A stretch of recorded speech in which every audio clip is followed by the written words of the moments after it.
Beberapa tahun terakhir kita mendengar bahwa terjadi konflik agraria di Desa Wadas, Kecamatan Bener, Kabupaten Purworejo, Jawa Tengah. Penyebabnya tidak lain karena pembangunan bendungan Bener, tetapi bukan karena bendungannya, melainkan karena warga menolak rencana penambangan batu andesit. Kasus ini dapat dikategorikan sebagai konflik agraria karena terdapat dua proses proyek pengadaan tanah untuk kepentingan umum. Proyek pertama adalah pengadaan tanah untuk membangun bendungan, dan proyek kedua adalah pengadaan tanah untuk menambang batu andesit, yang digunakan untuk membangun proyek pertama yakni bendungan Bener. Dalam pasal 1 angka 2 UU nomor 2 tahun 2012 tentang pengadaan tanah bagi pembangunan untuk kepentingan umum menjelaskan bahwa pengadaan tanah adalah kegiatan menyediakan tanah dengan cara memberi ganti kerugian yang layak dan adil kepada pihak yang berhak. Dalam pasal 10 UU nomor 2 tahun 2012 diterangkan bahwa terdapat 18 kegiatan pembangunan yang menjadi objek pengadaan tanah bagi pembangunan untuk kepentingan umum. Oleh karena itu, pengadaan tanah dengan mekanisme ini hanya terbatas pada 18 kegiatan tersebut, yang dimana bendungan disebutkan dalam pasal 10 pada poin C. Namun penambangan batu andesit yang direncanakan sebagai proyek penunjang pembangunan bendungan benar tidak termasuk objek pengadaan tanah bagi pembangunan untuk kepentingan umum.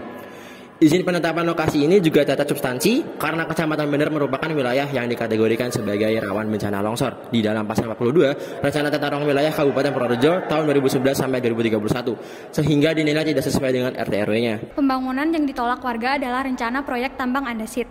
Alasan penolakan warga yaitu: pertama, kawasan Wadas sebelumnya bukan merupakan wilayah pertambangan.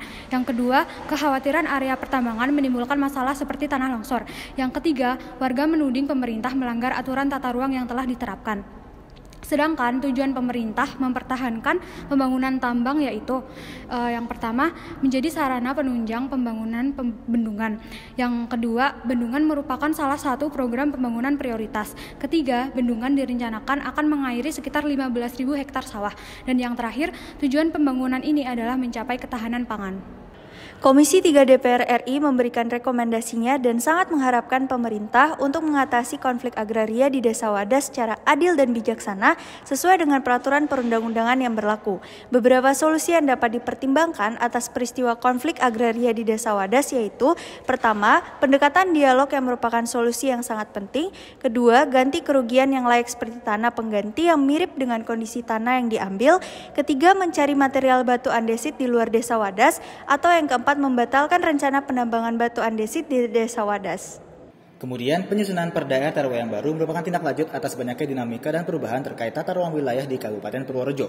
Adanya Peraturan Daerah Nomor 10 Tahun 2021 tentang Rencana Tata Ruang Wilayah Kabupaten Purworejo tahun 2021 sampai 2041 ini akan menggantikan Perda Nomor 27 Tahun 2011 tentang RT/RW Kabupaten Purworejo tahun 2011 sampai 2031. Perubahan ini terjadi karena adanya Bandara Iya di Kulon Progo, kawasan keselamatan urusan penerbangan, pendukungan Bandara Aerocity, Bendungan Bener, serta Badan Otorita Borobudur yang ada di Purworejo. Berikut merupakan tata cara peninjauan kembali Rencana Tata Ruang Wilayah. Peninjauan kembali dilakukan dengan beberapa tahapan, yaitu yang pertama, penetapan pelaksanaan peninjauan kembali, yang kedua, pelaksanaan peninjauan kembali, dan yang ketiga, perumusan rekomendasi hasil pelaksanaan peninjauan kembali. Keputusan pelaksanaan peninjauan kembali diterbitkan oleh yang pertama, Menteri Agraria dan Tata Ruang, yang kedua, Gubernur untuk peninjauan kembali RT/RW Provinsi, dan yang ketiga, Bupati atau Wali Kota untuk peninjauan kembali RT/RW Kabupaten atau Kota. Pelaksanaan peninjauan kembali dilakukan melalui yang pertama, pengkajian. Pengkajian dilakukan untuk melihat pelaksanaan tata ruang terhadap kebutuhan pembangunan. Yang kedua, evaluasi. Evaluasi untuk mengukur kemampuan RT/RW sebagai acuan dalam pembangunan. Yang ketiga adalah penilaian. Hasil evaluasi akan digunakan dalam menentukan rumusan rekomendasi hasil pelaksanaan. Rekomendasi hasil pelaksanaan ditetapkan dalam keputusan Menteri, Gubernur, atau Bupati, Wali Kota berupa keputusan rekomendasi dan berisikan hasil berupa: tidak perlu dilakukan revisi terhadap RT/RW jika hasil penilaian peninjauan kembali dinyatakan baik, atau perlu dilakukan revisi terhadap RT/RW jika hasil penilaian dinyatakan buruk. Jika keputusan rekomendasi dinyatakan baik, maka RT/RW tetap berlaku sesuai dengan jangka waktunya. Tetapi apabila keputusan rekomendasi dinyatakan buruk, maka akan dibuat catatan untuk keperluan revisi.